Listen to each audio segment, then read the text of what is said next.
Привет. Как дела, о чем беседуете? Ну, во многом зависит от собеседника. Какие его темы интересуют? Может, мы с ним не совпадем. Я представлюсь, меня зовут Александр, я из Германии. Если что, идет запись. Вы не на стриме, а на записи. Устраивает вас это? Ну, вообще без проблем. Хорошо, я бы хотел поговорить о А откуда? Откуда с Германии? Какая земля, город? Бавария, Верхняя Франкония, Оберпрайс. А, все, да, я знаю, где Бавария находится. Просто дело в том, что, ну вот на мой взгляд, ситуация у нас в стране по мигрантам, она похожа то, что происходит у вас, если вы правда с Россией. Ну, она не совсем как это самое, у нас, как у вас, по той простой причине, что к вам-то в основном едут люди, которые к ментальности европейского вообще не имеют никакого отношения, какие-нибудь там сирийцы Да. или прочие арабы с Африки. У нас тоже есть проблемы с мигрантами, но эти мигранты выходцы с территории Советского Союза, где ментальность, она, конечно, разная, но нам все-таки намного ближе. И какой-нибудь казах с Алматы, он, во-первых, он изначально это русскоговорящий, ну, с вероятностью в 90%. А во-вторых, у нас общая история и общая ментальность, все-таки какие-то точки соприкосновения есть. Допустим, там Великая Отечественная война, Целина, допустим, там это вот это советское наследие в значительной мере имеет. Так что у нас разные это по внешне, может быть, они и похожи, эти процессы, но качество их немножко отличается. Безусловно, я тут просто хочу много добавить, или не то, что добавить, а как прояснить себе. Да, я согласен с вами, что ментальность россиянина и человека из Азии, с бывших постсоветских стран, она схожа, но это только те люди, Она которые ближе. Она не ближе, схожа, но она ближе. ближе, хорошо, да, так, становимся на ближе. Она, я соглашусь в том смысле, что если человек возрастной, если молодежь, мы прекрасно на сегодняшний день слышим такие голоса, как, ну, спасали Россию от Наполеона, это довольно распространено. Я понимаю, что это не соответствует действительности, но я говорю, что существуют голоса такие оттуда. И чем Они всегда дальше существовали. географически, тем громче голос. Подождите, они всегда существовали. Любой народ себе выдумывает это большую историю. Это любой народ. Это начиная от россиян, которые это како, произошли от каких-то там варягов, рюриков, там себе выдумывают всякую ерунду. Это, а на самом деле это смесь финно-угров и славян, вот по большому счету. Ну, это основной костяк такой. И это самое, и какие-нибудь там, ну не знаю, возьмите сейчас нынешние украинцы, которые шумеров, это шумерам придумали колесо, допустим, и письменность, да, или туркмены, которые Рухнаму написал, это же Джапар Мурат Ниязов, насколько я помню, такой. И там, оказывается, это туркмены первые коня приручили, первые колесо изобрели, первые. Это со всеми так народами. Я могу сказать, что и с немцами то же самое происходит.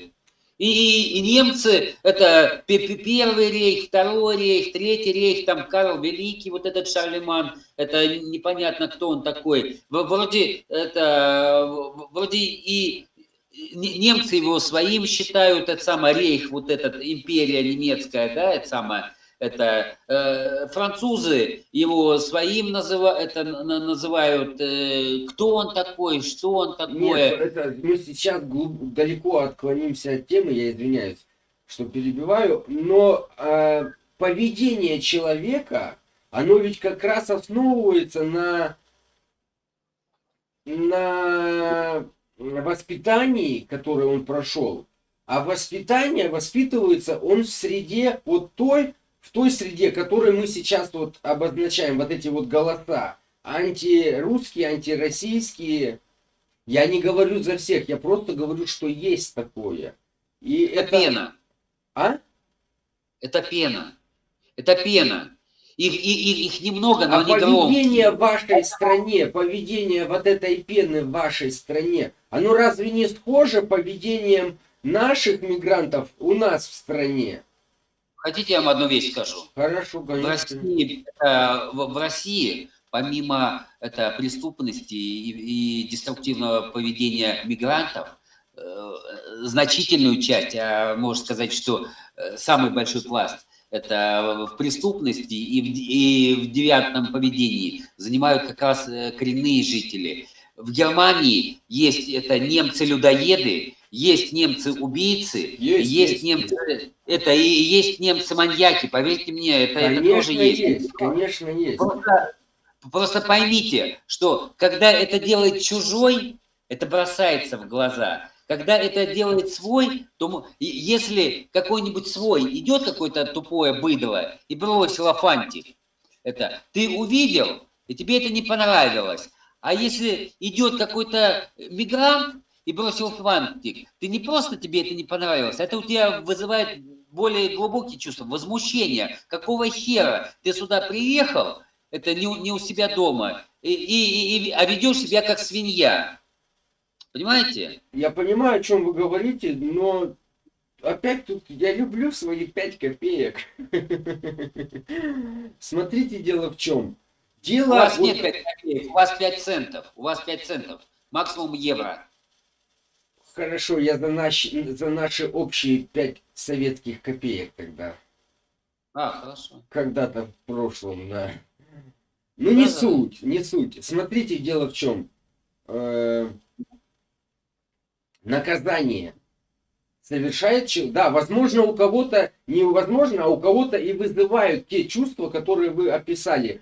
В своем глазу он бревна не заметит, а там он видит очень хорошо и под лупой. Возможно, оно так и существует.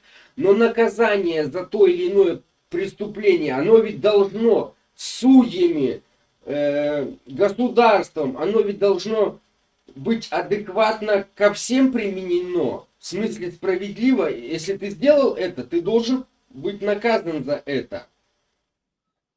Мы не должны, как в нашем случае, допустим, у нас говорят, это человек немножко травматизированный из-за переезда. У вас это происходит из-за вмешательства диаспор. Да нет, это я хочу сказать, вы, наверное, слишком много читаете какую-нибудь прессу и блогеров смотрите. Я скажу так, что это влияние диаспор, скажем так, сильно преувеличено, и это и слишком раздуто. Если человек, какой-то мигрант что-то сделал плохое, вот по крайней мере там, где я живу, он будет наказан, и будет наказан по полной программе. Есть какие-то определенные моменты, которые имеют свой резонанс, имеют там какие-то события, там какие-нибудь отморозки что-то сделали, диаспора их пытается это вытащить, это получает там какой-то публичной сферы выходит, там всеобщий. Но на самом деле вот сейчас какие-нибудь дурачки, вот эти пьяные, эти какие-нибудь узбеки нарушат порядок, их отвезут, милых, их посадят, их оштрафуют, они отсидят свой административный срок и с высокой степенью вероятности поедут домой. Вот и никакая диаспора о них даже вспоминать не будет, по большому счету. Хорошо, Вот не будет. тогда пойду в банк. Я хотел это на потом оставить, но Ради бога. такое... С козырей, да? Да, так зайдут с козырей.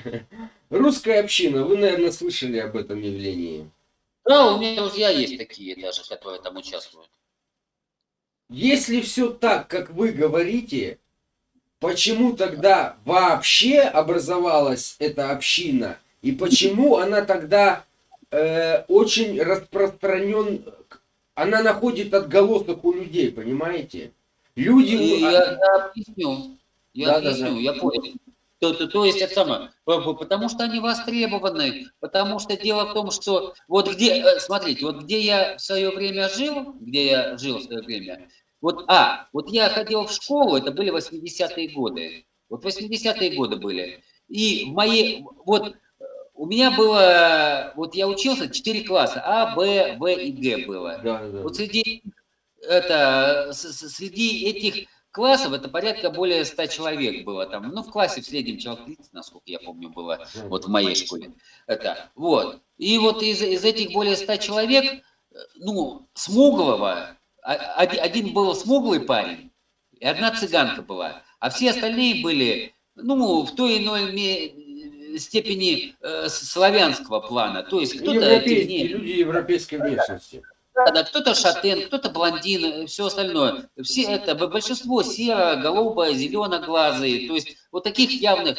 Сейчас это, этих людей стало больше в силу объективных причин. Это, во-первых, это мы, идиоты, детей не хотим рождать. Это, во-вторых, природа пустоты не терпит, где освобождаются свободные ниши, то перетекает там, где избыток населения, перетекает там, где его недостаток, допустим, все остальное. То есть этих людей стало больше. А так как этих людей стало больше, в моем городе жило всего 4 армянина, я могу сказать, вот в советские времена. Их все по фамилиям знали и знали, как зовут. 4 на 30 тысяч населения. 4.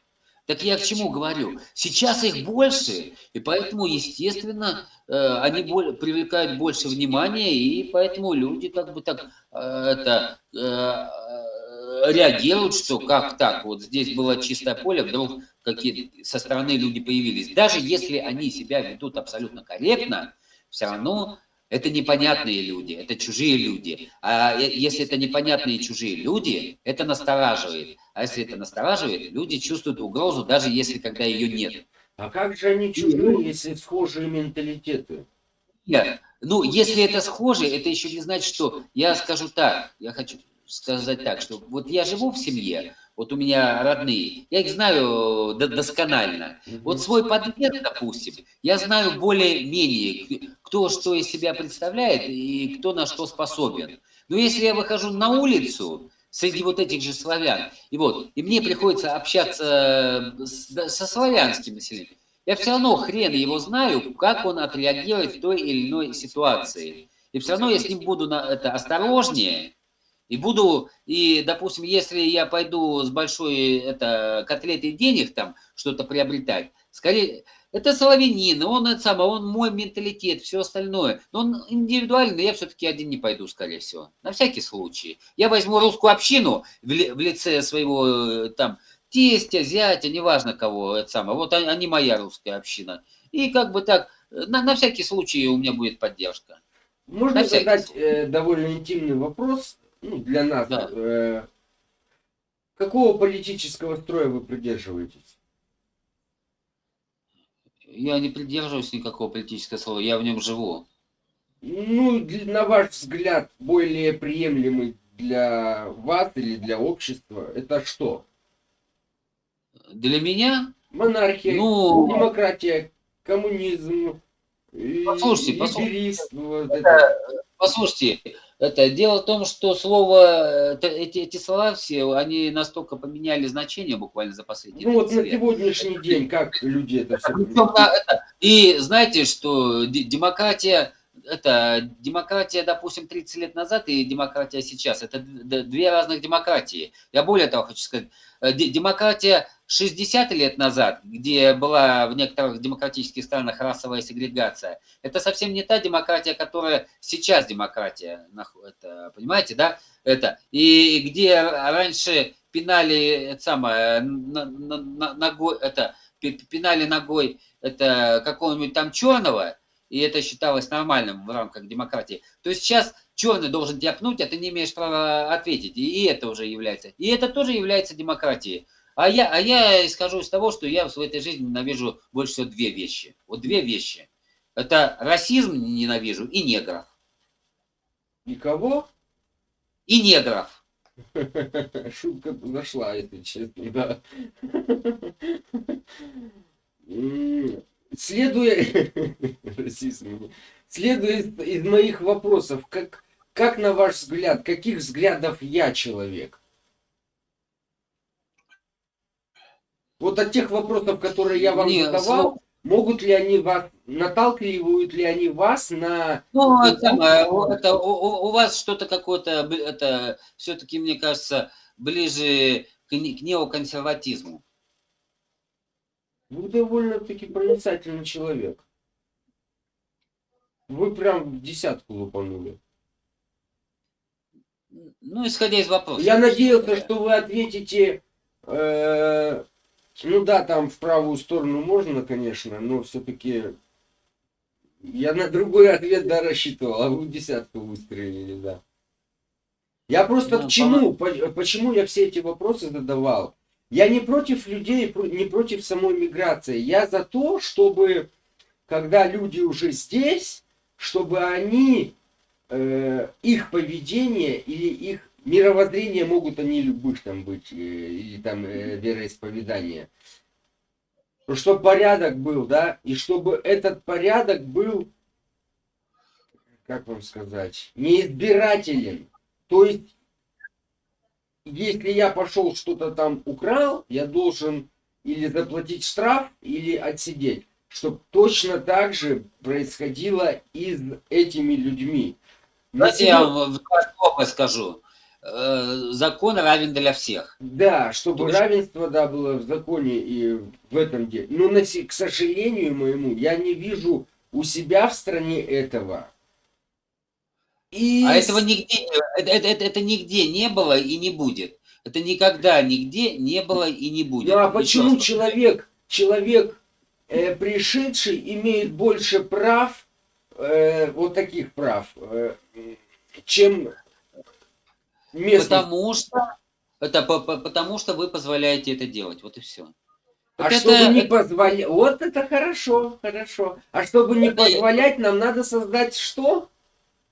вам надо, знаете что? Я вам хочу сказать, что вам надо создать такую политическую систему, чтобы у вас идиоты не приходили к власти. Потому что если, подождите, если, допустим, какой-то политический деятель, причем высшего ранга, высшего эшелона ранга, высшего эшелона, говорит какую-нибудь вещь наподобие того, что это мы кардинально меняем это свой путь, и поэтому разворачиваемся на 360 градусов.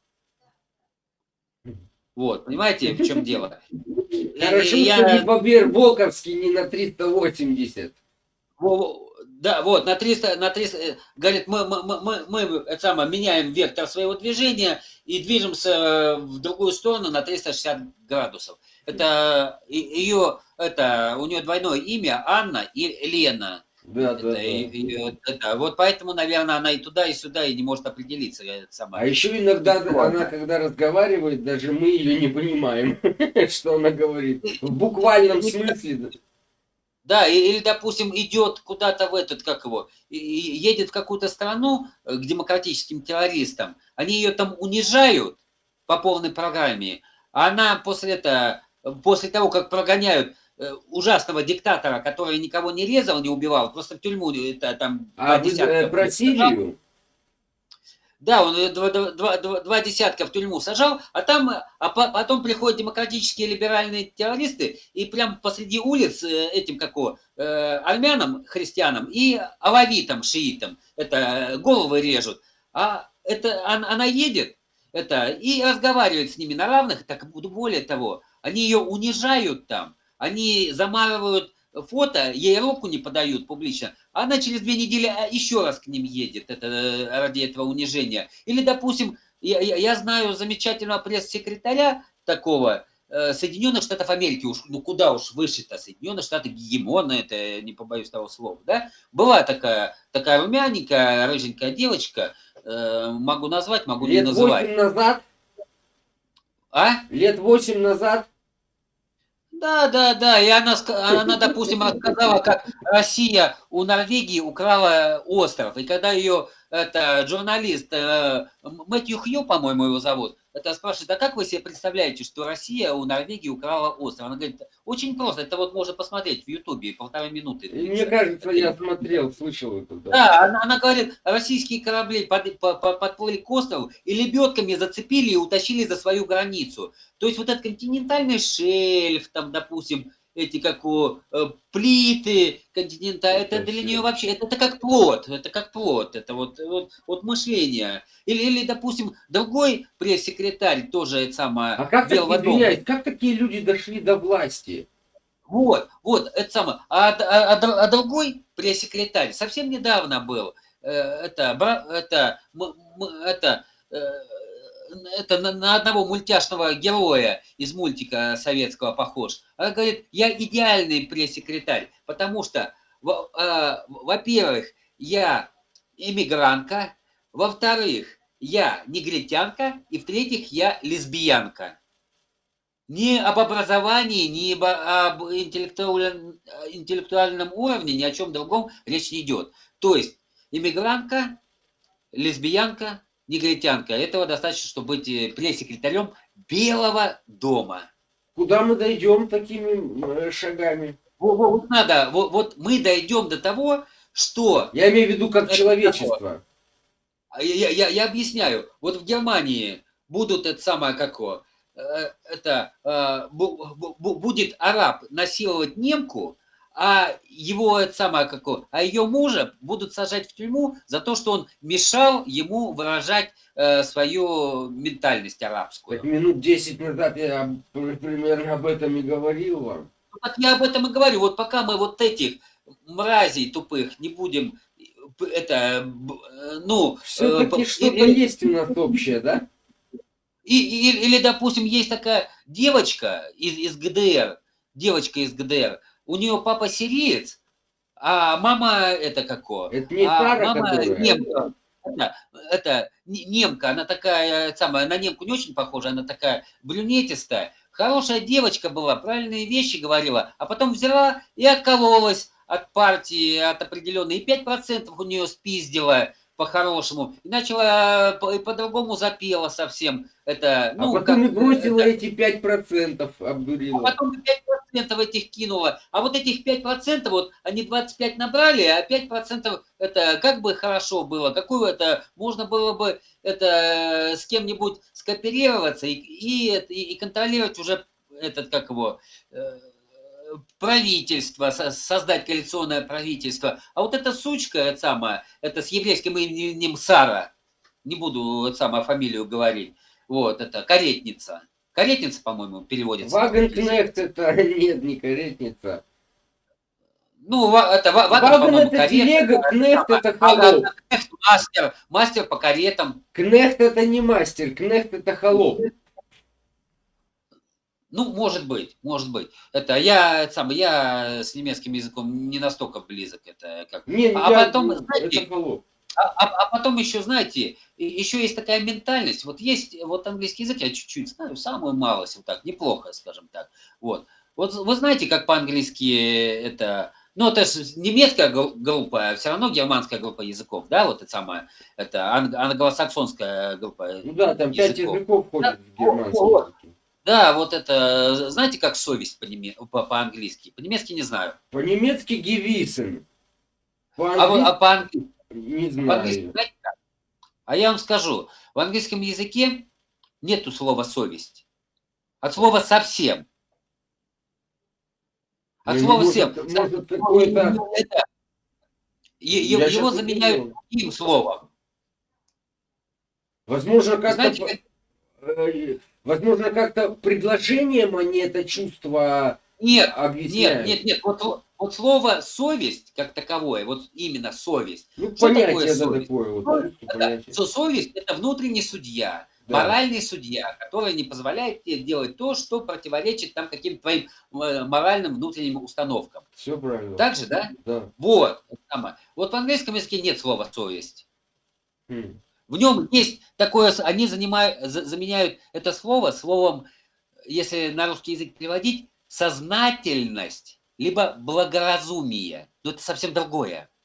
Я могу быть благоразумным, но при этом благоразумие сделать какую-то подлость, чтобы мне это пошло на пользу, а по большому счету это подлость. Я могу человека в беде оставить. Вот сейчас, когда вы произнесли сознательность, на немецком совесть Gewissen. Wissen – это знание.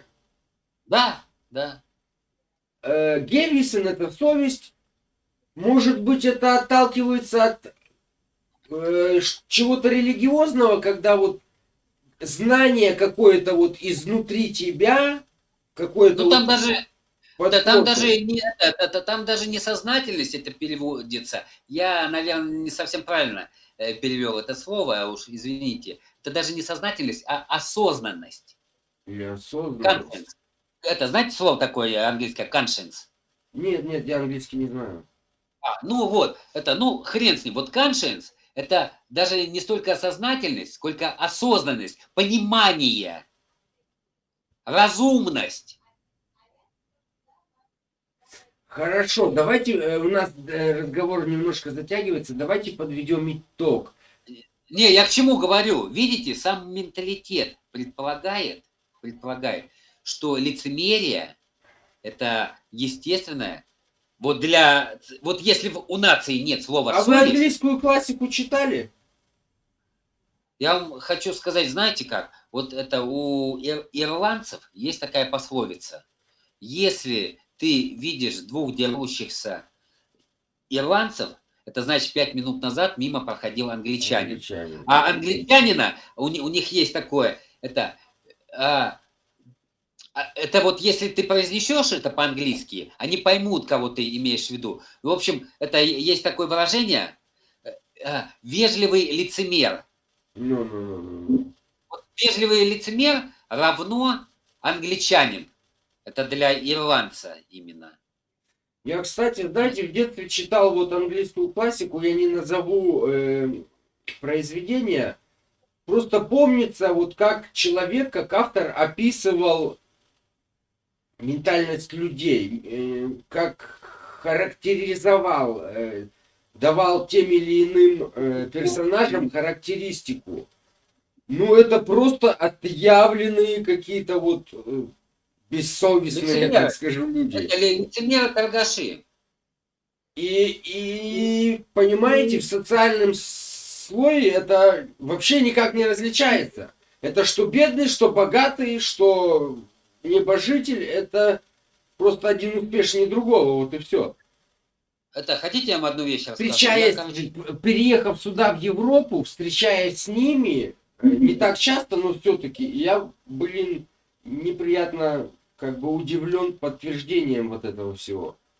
Смотрите, я в свое время, меня поразило, значит, это насколько Наполеон, уж насколько великий человек, полководец, это политический деятель, там, создатель новой Европы, вот этого кодекс Наполеона, он там 100 лет после него действовал, хотя Наполеон там прокляли уже и это самое забыли, да, вот, это я не об этом говорю. Он, когда сидел в Москве, он в Тарутино Кутузову писал письма, и в этих письмах, вот я просто читал эти письма, и я понимал, насколько он не понимает менталитет русских людей. Смысл в том, что когда зашел Наполеон, он привык к тому, что он шел по Германии, шел по Польше, шел по Бельгии, допустим. Ну, тогда Бельгии еще не было, на самом деле, ее потом только организовали. Не суть столь важно. Вот. Ну, Это по Италии, допустим, там. И вот. И он воевал с армиями, а местное население со стороны смотрело безучастно вот на это все. А когда он зашел в Россию, начали организовываться из крепостных крестьян, начали организовываться партизанские отряды, какая-нибудь там Василиса Кожина, Старостиха, допустим, там Смоленская, или еще. И они ловили, они не грабили усадьбы своих этих, они не организовывали банды, они били как раз вот этих всяких там, это отдельные отряды, этих как его, потому что они их воспринимали как захватчиков своей родной земли. Ну, И да. вот он там писал, это Она же Кутузову поэтому Михаилу. Первая Отечественная считается. И он писал Михаилу Илларионовичу Кутузову, говорит: почему, милостивый государь, объясните мне, я надеялся оказаться в европейской стране, а вы воюете не по правилам. Они Вы не поймите, понимают, да. я готов воевать, я пришел воевать с войсками императора Александра. Но какие-то бандиты захватывают мои обозы, оставляют моих солдат без еды, без одежды. И расскажите мне, пожалуйста, милостивый государь, как я тогда в этом случае обязан воевать это самое, как моя армия может воевать Как я с вообще вашей... должен себя вести? А отсюда не находите ли то, что на сегодняшний день ваше государство в глазах европейцев считается агрессией, государством-агрессором? Это Они ведь пусть считают, все оттуда же, корни там ведь. Они не они пусть понимают. считают, они пусть считают все, что угодно, но он выставляет претензию, какого хрена народ воюет со мной. Я пришел с армией воевать, а вы не по правилам воюете. Мы должны встать, это два дуэлянта должны встать со шпагами, секунданты должны дать эту, как ее, команду, значит, это самое, к бою, и мы должны, значит, выпады и все остальное. Но, так как ты сильнее меня, получается, ты зашел в 650 тысяч, твоя армия, а у меня всего лишь 250, и я чувствую, что я не одолею. Я беру большую дубину, и ты-то со шпагой, а я беру дубину и начинаю бить тебя по голове дубиной. А ты говоришь, нет, это не по правилам. Я пришел с тобой воевать на шпагах. Будь добр, милостивый государь, возьми шпагу, и тогда мы будем с тобой по-честному. Какого хера я А буду то, по что у твоим меня правилам? шпага моя потолще и подлиннее, это мы уже умолчим. Это другой вопрос. Может, я еще 10 лет на шпагах учился сражаться, а ты А может эту и так, шпагу да. третий раз в жизни видишь, да. Вот. И я беру дубину, он говорит, не по правилам. Я правила определяю. А джентльмены всегда соблюдают правила. Но если правила не в их пользу, они эти правила меняют. Вот и все. Да, это, наверное, общеевропейская черта. Вы Потому можете себе что представить, столетия вы можете спустя Гитлер зашел. И Гитлер Вы вообще можете себе не... представить, смотрите, вы можете себе представить, если бы Россия на данный момент, не имея общей границы, допустим, с Чехией, которая поставляет оружие Украине, решила бы, что Чехия представляет для нее экзистенциальную опасность, начала бы ракетами через два государства, вот как сейчас Израиль это делает, через через Ирак и через Ираном. и Иорданию, да, через две страны кидать и самолеты летают, бомбят. А если бы Россия взяла бы там через Польшу и через Белоруссию, начала бы ракетами херачить по Чехии, какой бы вой поднялся? Почему? Потому что нам нельзя. А вот Израилю можно. А почему можно? Это другое. Вы представляете, если бы Россия убила бы начальника генерального штаба, убила бы министра обороны, это сейчас бы Владимир Путин объявил бы, чтобы надо убить президента. Вот Нетаньяху заявил, что необходимо убить Хамейни, главу государства. Также вот буквально вчера он прям вслух это сказал. Сказали бы Павла, там, Петр Павла убить надо президента, мы сейчас его будем искать. Какой бы визг стоял? А эти Да, говорят, все конечно. нормально, Вот двойная мораль. поэтому я вижу в том, что вот часть немецкого народа очень долго прожила как в Российской империи, так в Советском Союзе, так и в сегодняшней России. И мы, вернувшись сюда назад, коммуницируя здесь с коренным населением, с местными, за последние 20-30 лет я могу сказать, что они начинают нас понимать. Они начинают... Какой бы я там немец не был, я все равно родился в Советском Союзе, у меня воспитание и ментальность это более советского человека, чем русского, казаха, немца или еще кого-либо. И вот это мост. Я считаю, ни много ни мало, мы мост между странами, который постоянно... Вот в Европе, даже здесь, русский человек представляется как что-то вот бандит такой, короче. Они ведь нас считают за русских, а живя с нами десятилетия, они же видят, какие мы люди, что соседи там туда-сюда. И они начинают, как вам сказать, понимать, да, они видят, что это не та картинка, которую рисуют в телевизоре. Я слушаю, сейчас подхожу, что здесь нет у меня. Нет, наверное, не здесь. Ну ладно, не суть, столь важно. У меня, короче, есть футболка с флагом ДДР. Мгм. А откуда Я вы иногда ее одеваю. приобрели? В Лейпциге. А, вы бывали здесь, в Германии? Ну, у меня родственники живут, это в Эссене. Ну. И вот Это Северная Рейн-Вестфалия, Дюссельдорф рядом. это вы называете там, где родственники живут? Да, это где у меня родственники живут. Не, я южнее, я как говорил, я в Баварии. Север Я Баварии. Бавария. Не, я знаю, где Баварии живут. Это Бавария, Швабия, вот эти места, вот это не так далеко друг от друга. Да. Швабия чуть западней, Да, западнее. Баден-Вюртемберг. Да. А я к Тюрингии ближе, севернее сюда, в Баварии. Вот что-то хотел Ну, родина сказать, БМВ. и у меня с головы вылетело.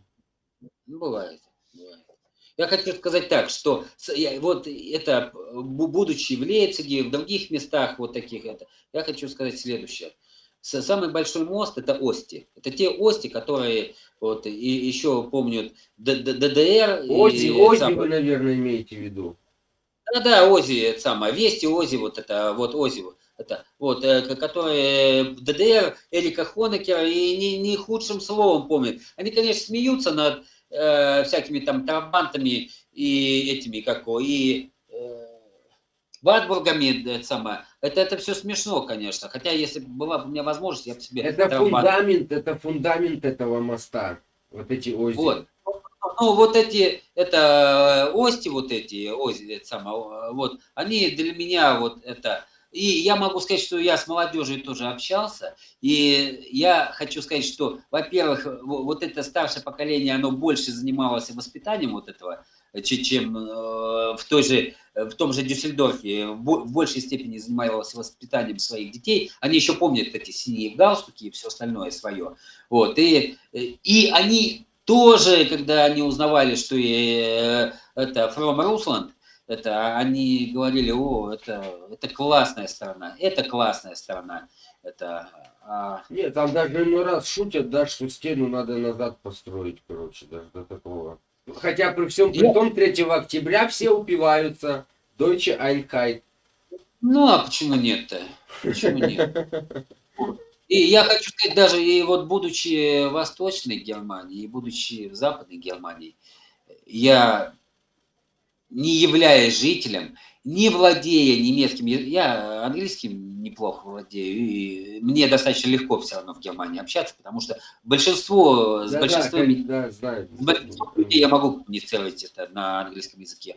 Вот, и я хочу сказать, что и даже не являясь жителем, не зная немецкого языка, я вижу разницу в менталитетах, даже в одном народе, именно который живет на Востоке, который живет на Западе. А уж как мы эту разницу на себе чувствуем, мама дорогая. Хорошо, большое спасибо вам за классную беседу. Мне понравился диалог. Пойду дальше. Вам всего хорошего. До свидания. Счастливо, удачи!